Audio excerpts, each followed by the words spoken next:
Hi everyone, it's Eva. Welcome back to my channel with another Sims 4 speed build video.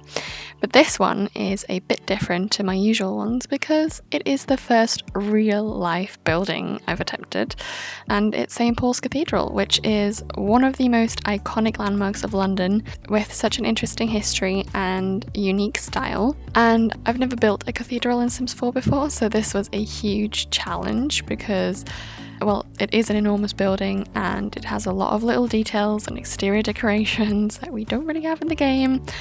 But yeah, so a little bit of history. The original church burnt down in the Great Fire of London of 1666, and the task of redesigning a replacement, so this specific church, was assigned to Sir Christopher Wren, and he created it in an English Baroque style, which differs from continental Baroque in terms of clarity of design, while also being slightly classicistic.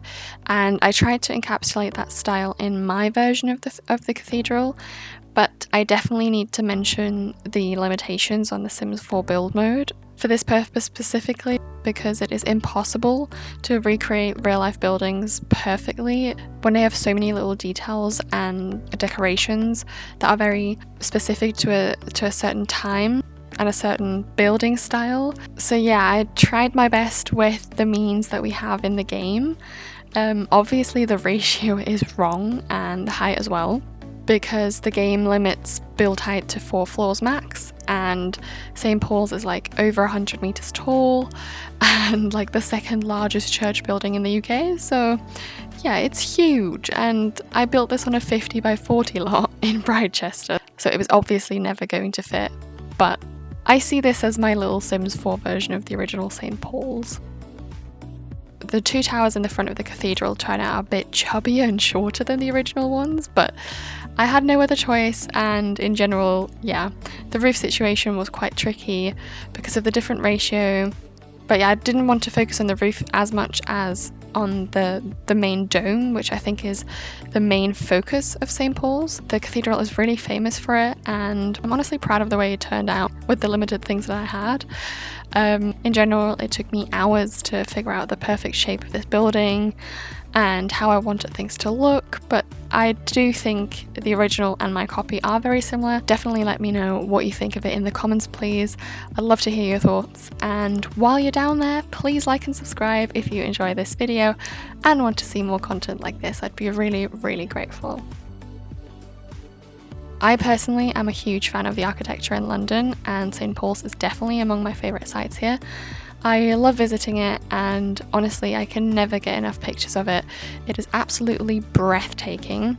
In general, the City of London, which is the borough that it is located in, is such a cool area with the mix of modern skyscrapers and historical buildings. I think it makes it so special, and to be honest, I think Britechester is the perfect spot for this because the buildings are very similar to British buildings, and in the background you can even see the modern shiny buildings that are part of Foxbury Institute, so it literally feels like a tiny London. The annoying thing about Sims 4 is that round shapes are such a struggle. We can't build round walls, we can only build round fences, so I did that for the main dome.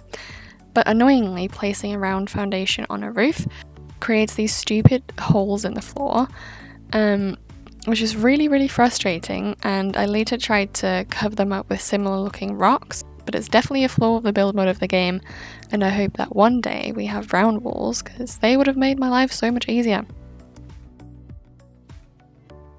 I was also limited on how much I can build on the sides and in the front. There is a really cool fountain in the front of St. Paul's, which I sadly couldn't put because I didn't have the space, but I tried to incorporate this little garden on the side. We have like signs everywhere explaining the history of St. Paul's and interesting facts about St. Paul's. I think it does look really cute and gives it a more realistic vibe. The interior of St. Paul's is even more grand than the outside. It's all white and gold and absolutely gorgeous. I was inside it once, but you're not allowed to take any photos, but Google is my friend, so I tried to model it somewhat like the real version. I created an altar, but obviously it's not even close to the original because that's pure impossible. But I made my own altar, and on the sides of the cathedral there are a lot of statues and fancy coffins in real life, so I incorporated those. And honestly, this is the first time the vampire game pack is coming in clutch. And also, my building tip for the interior is using the big archways from the Get Famous pack. I think they are literally perfect for a cathedral because they are 2 floors tall, and you can just delete the first floor, so you have like a really high ceiling, and that way you can really achieve a cathedral effect. By the way, if you'd like to download this lot and more of my builds, you can do so on the gallery. My ID is Eva Rocky with no space. The speed build is coming to an end soon, but definitely stick around for the final tour. I really hope you enjoy this video, and I look forward to seeing you in the next one. Bye!